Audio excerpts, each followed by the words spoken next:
Hello दोस्तों, कैसे हैं आप सब। उम्मीद करता हूँ आप सब बढ़िया होंगे। आज की इस क्लास में हम बात करेंगे कक्षा 10 गणित विषय के पहले अध्याय वास्तविक संख्याओं से संबंधित दूसरे प्रश्न की। दूसरा प्रश्न है, पूरा सवाल हम हल करेंगे, पूरा क्वेश्चन हल करेंगे। उसके बाद हम इसको समझते हैं कि इसको हम हल कैसे करेंगे। देखिए, पहले क्वेश्चन को अच्छे से पढ़ा करें और साथ में चीज़ों को समझा करें कि इसमें करना क्या है, किया कैसे जा रहा है और क्या क्या इसमें हुआ है। इस टाइप के आगे जितने प्रश्न आपसे पूछे जाएंगे फिर वो आप आसानी से हल कर पाएंगे। चलिए शुरुआत करते हैं। प्रश्न पहले हम ध्यान से पढ़ते हैं। क्या लिखा हुआ है?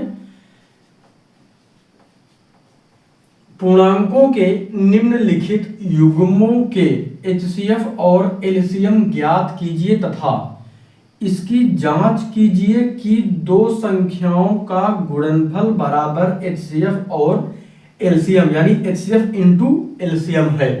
समझ में आ गया? हमें क्या करना है, इन दोनों संख्याओं का पहले क्या निकालना है, एचसीएफ और एलसीएम निकालना है। और जो फार्मूला होता है दो संख्याओं का गुणनफल बराबर एचसीएफ और एलसीएम, इसमें रखना है और आगे हल करना है।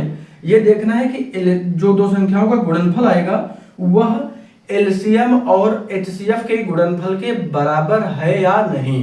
वही कहा गया, देखिए, दो संख्याओं का गुणनफल बराबर एचसीएफ इंटू एलसीएम यानी एचसीएफ और एलसीएम के बराबर है या नहीं, है ना। यहाँ पर पहला सवाल क्या है, 26 और 91 एक है। दूसरा सवाल क्या है, 510 और 92। चलिए शुरुआत करते हैं इस सवाल से। पहले हम क्या करेंगे, इसका निकाल लेंगे फैक्टर यानी गुणनखंड कर लेते हैं।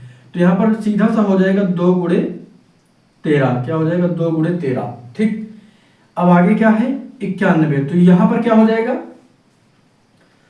7 से कट जाएगा, 7 और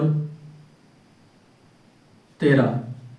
ठीक है, कोई दिक्कत तो नहीं। जैसे 91 है, क्या 91 है, जब हम इसको काटेंगे तो 9, ये देखिए एक विषम संख्या है तो 2 से तो कटेगी नहीं। अब 3 से काटने का जो हमने आपको बताया था विभाज्यता का नियम, उसमें कहा जाता है कि दोनों संख्याओं का जो योग होगा अगर वह 3 से विभाजित हो रहा है तो वह संख्या भी होगी।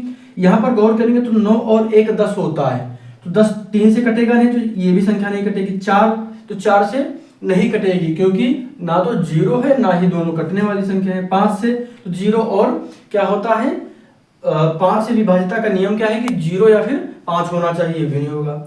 6 तो 6 से जब 2 और 3 से विभाजित नहीं तो 6 से भी नहीं होगी। 7 तो 7 से विभाजित हो सकती है। विभाज्यता का नियम क्या है, जो आखिरी वाला अंक है इसको डबल करके बची हुई संख्या से घटा दो तो जो संख्या बची है अगर वह कट जाएगी 7 से तो ये पूरी संख्या कट जाएगी। कैसे, यहाँ पर 9 है ना, 9 के बगल में 1 है तो 1 को डबल करके हम घटा देंगे बची हुई संख्या से। तो 9 से हम 1 को डबल करके बची हुई संख्या 9 है तो 9 से घटाएंगे तो यहाँ पे बचेगा 7। तो 7 से कट जाएगा ना, एक बार तो संख्या भी कट जाएगी। तो काटेंगे कितना आएगा, आप चाहें तो इसको डायरेक्ट ना काट के एक बार ऐसे भाग करके भी चेक कर सकते हैं। तो पहले एक बार में कितना जाएगा, यहाँ पे आ जाएगा 7, यहाँ पे बचेगा 2, यहाँ पे 1। अब कितना आएगा, 3 बार में 21, पूरा कट गया ना, तो ये कितना आ गया 13 यानी 13।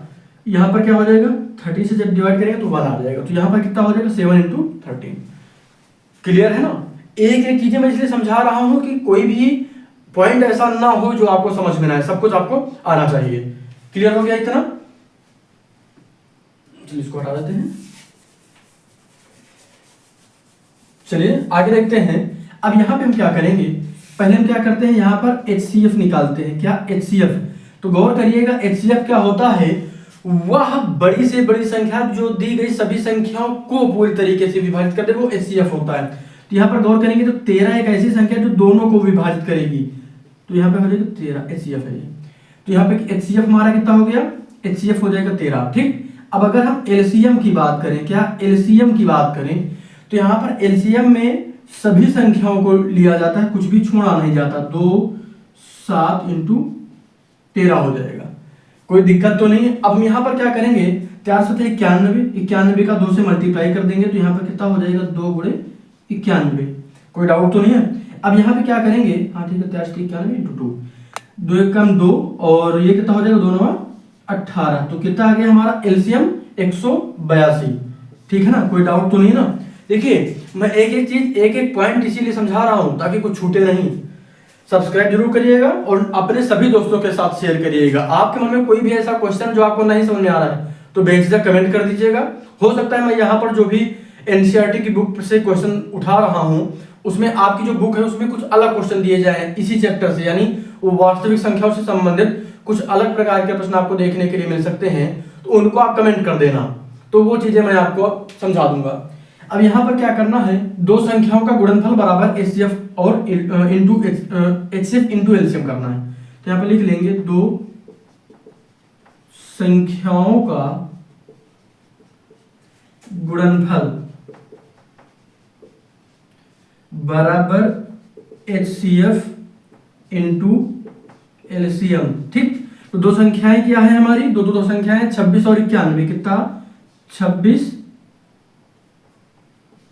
इंटू 91, और हमारा एलसीएम एचसीएफ क्या है, तो एचसीएफ है हमारा 13 और एलसीएम कितना है 182। कोई दिक्कत तो नहीं है,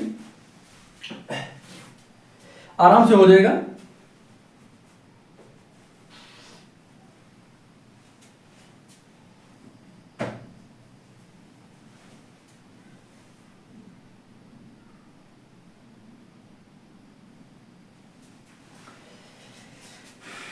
सही है, थोड़ा गर्मी इस समय ज्यादा हो रही है, आप सभी लोग अपने सेहत का ध्यान रखिएगा। अब यहाँ पर हम क्या करेंगे, इन दोनों संख्याओं का क्या करना है, सिर्फ मल्टीप्लाई कर देना है, बाकी इसमें कुछ नहीं करना है ना, सिर्फ मल्टीप्लाई करना है, बाकी कुछ नहीं करना। उम्मीद है कि आप मल्टीप्लाई कर लेंगे। यहाँ पर इसको मैं मल्टीप्लाई करके भी दिखा देता हूँ। 26 इंटू 91 का जब मल्टीप्लाई करेंगे तो क्या हो जाएगा 6 और 2, 9 से करेंगे तो 9 चौके सॉरी 9 छक्के कितना होता है 54 का 4 हो जाएगा, है ना, 96 54, यहाँ पे कह रहे हैं कि 5, 9 दूनी 18 और 18 और 5 कितना होता है तो 23 हो जाएगा, कितना 23, जोड़ दीजिए 6 6 3 और 2, ये आ जाएगा हमारे पास 2 3 6 6। ठीक है, और इसको भी इसी तरह से कर लेंगे, कोई दिक्कत नहीं है। तो इसको करेंगे तो कितना आएगा 182 इंटू 13, तो 3 से इसको मल्टीप्लाई कर दीजिए, 3 दूनी 6, और इसको आप डायरेक्ट भी कर सकते हैं, कोई दिक्कत नहीं, इसको स्टेप आप चाहे तो 2 स्टेप में भी कर सकते हैं।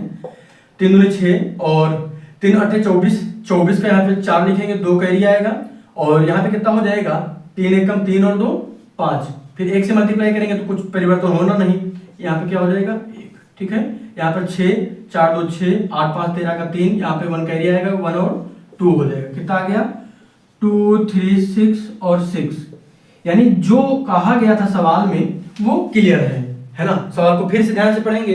पूर्णांकों के निम्नलिखित युग्मों के एचसीएफ और एलसीएम ज्ञात कीजिए तथा इसकी जांच कीजिए कि दो संख्याओं का जो गुणनफल है, यानी जो दो संख्याओं का गुणनफल है 26 और 91 का, वह एचसीएफ और एलसीएम, यानी इन संख्याओं का जो एचसीएफ निकला है और एलसीएम निकला है उनके गुणनफल के बराबर होगा।